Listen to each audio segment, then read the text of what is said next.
Timnas Indonesia akhirnya menembus babak keempat kualifikasi Piala Dunia 2026 zona Asia, sebuah capaian historis yang membuka peluang Garuda untuk selangkah lebih dekat tampil di pentas sepak bola terbesar dunia.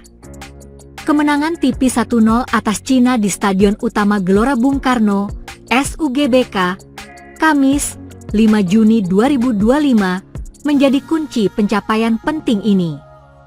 Gol sematawayang yang dicetak oleh Ula Romeni dari titik putih di menit ke-45 memastikan 3 poin bagi skuad Garuda. Tambahan tersebut membuat Indonesia kini mengoleksi 12 poin dan mengunci posisi 4 klasemen akhir grup C, tak lagi terkejar oleh Bahrain yang hanya mengumpulkan 6 poin. Baca juga, Timnas Indonesia lolos ke putaran 4 kualifikasi Piala Dunia 2026. Situasi ini membuat Indonesia dipastikan lolos ke fase keempat tanpa perlu menunggu hasil pertandingan terakhir kontra Jepang. Meski duel melawan tim Samurai Biru masih akan digelar, hasil laga tersebut tidak akan berpengaruh terhadap posisi klasemen Indonesia yang aman di 4 besar. Lolos ke babak 4 bukan berarti perjuangan usai. Justru, tantangan lebih besar menanti karena Indonesia harus bersiap menghadapi sejumlah kekuatan besar Asia yang juga berada di jalur yang sama untuk merebut tiket tersisa ke Piala Dunia 2026. Beberapa negara yang telah memastikan diri lolos ke putaran keempat diantaranya adalah Uni Emirat Arab dan Qatar dari grup A. Di grup B, persaingan masih terbuka lebar antara Irak, 12 poin, Oman, 10 poin, dan Palestina, 9 poin. 2 dari 3 tim ini akan menyusul ke babak 4. Pada babak keempat, tim-tim yang finish di posisi 3 dan 4 dari masing-masing grup akan dibagi ke dalam 2 grup baru yang masing-masing terdiri dari 3 tim. Format ini tidak menggunakan sistem kandang tandang seperti sebelumnya. Sebaliknya, pertandingan akan digelar secara terpusat. Federasi Sepak Bola Asia (AFC) dikabarkan telah menetapkan Qatar dan Arab Saudi sebagai tuan rumah untuk pertandingan putaran keempat ini yang akan digelar pada 8, 11, dan 14 Oktober 2025. Nantinya, juara dari masing-masing grup langsung mengamankan tiket ke Piala Dunia 2026. Sementara tim peringkat 2 akan melanjutkan perjuangan melalui jalur playoff antar konfederasi. Adapun tim yang finish di posisi juru kunci akan tersingkir. Indonesia bersiap hadapi tekanan baru meski lawan-lawan di fase 4 belum sepenuhnya ditentukan. Timnas Indonesia dipastikan harus bertemu tim-tim tangguh dengan pengalaman dan kedalaman skuad yang mumpuni. Namun modal positif dari kemenangan atas Cina menjadi penanda bahwa Indonesia siap bertarung. Bagi skuad Garuda, perjalanan belum usai. Tiket ke Piala Dunia 2026 masih harus diperjuangkan. Tapi yang pasti, kemenangan atas Cina bukan hanya menambah poin di klasemen, tapi juga kepercayaan diri seluruh pemain dan pendukung Indonesia. Kini, saatnya menyambut tantangan berikutnya dengan kepala tegak dan semangat penuh. Timnas Indonesia membuat geger sepak bola Asia usai mengalahkan Cina di kualifikasi Piala Dunia 2026 zona Asia. Ricky Kambuaya kini curi perhatian setelah aksinya menghasilkan penalti untuk Timnas Indonesia. Media Cina, Sohu, meluapkan rasa sakit hati dengan tudingan keji terhadap Kambuaya dan wasit yang memimpin laga. Pemain Timnas Indonesia, Ricky Kambuaya, bermain di Stadion Utama Gelora Bung Karno, SUGBK, Jakarta, Kamis, 5 Juni 2025, malam WIB, Timnas Indonesia menang tipis 1-0 atas Cina. Gol sematawayang Garuda dicetak oleh Ula Romeni melalui titik putih setelah pelanggaran yang zeksiang terhadap Ricky Kambuaya.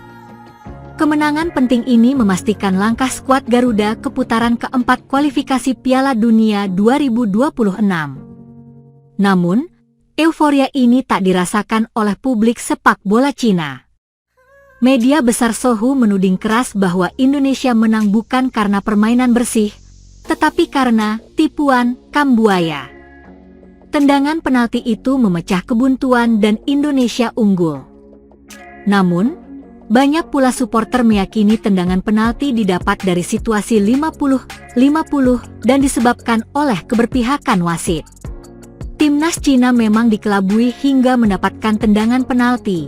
Tetapi benarkah demikian? Tulis Sohu. Sohu bahkan menuding Ricky Kambuaya secara sengaja menjatuhkan diri alias melakukan diving demi mendapat penalti. Pemain Timnas Indonesia. Sumber, tvnews.com, Taufik Hidayat. Mungkin Yang Zhexiang sendiri seharusnya tidak melakukan kesalahan. Mengapa? Ketika Kambuaya ingin diving, Yang Zhexiang seharusnya lebih waspada dan menangani bola dengan lebih bersih, alih-alih menjatuhkan lawan secara langsung, memberikan hukuman fatal ini, tambah laporan tersebut. Padahal, dari tayangan ulang melalui video assistant referee, VAR, pelanggaran memang terlihat dilakukan oleh Yang Zhexiang terhadap Kambuaya. Wasit semula tidak menunjuk titik putih, tetapi setelah melihat VAR, ia memutuskan memberi penalti yang menjadi penentu kemenangan Garuda. Kekalahan ini menjadi pukulan telak bagi Timnas Cina. Dengan hanya mengoleksi 6 poin dan mendekam di dasar klasemen grup C, pasukan Branko Ivankovic dipastikan gagal melaju ke putaran berikutnya. Sebaliknya, Timnas Indonesia yang mengoleksi 12 poin menyusul Arab Saudi ke babak selanjutnya. Kemenangan atas Cina juga menjadi panggung pembuktian bagi Ricky Kambuaya. Pemain Dewa United itu sempat lama terpinggirkan dari skuad utama saat era Shin Tae-yong. Namun di bawah asuhan Patrick Kluivert, Kambuaya kembali mendapat kepercayaan penuh. Kluivert menurunkan Kambuaya sejak menit awal dalam laga kontra Cina. Selama 84 menit di lapangan, pemain asal Papua itu tampil penuh determinasi, menunjukkan kreativitas dan semangat juang luar biasa di lini tengah. Ia bukan hanya memancing penalti penting, tapi juga menjadi motor serangan Garuda. Sebelumnya, Kambuaya juga tampil impresif saat diturunkan selama 16 menit di laga melawan Bahrain pada 25 Maret 2025. Meski hanya sebentar, ia sempat melepaskan umpan trivela akurat yang hampir berbuah gol. Patrick Kluivert pun patut mendapat pujian atas keberaniannya memberi kepercayaan pada pemain-pemain lokal dari Liga 1. Dalam 2 laga terakhir, sejumlah nama lokal tampil tajam dan disiplin, membuktikan bahwa kualitas sepak bola Indonesia tidak kalah dengan negara-negara lain di Asia. Bagi masyarakat Indonesia, kemenangan ini bukan sekadar hasil pertandingan, melainkan simbol kebangkitan. Sementara bagi Cina, terutama media seperti Sohu, kekalahan ini justru menjadi pemantik narasi penuh emosi dan tuduhan.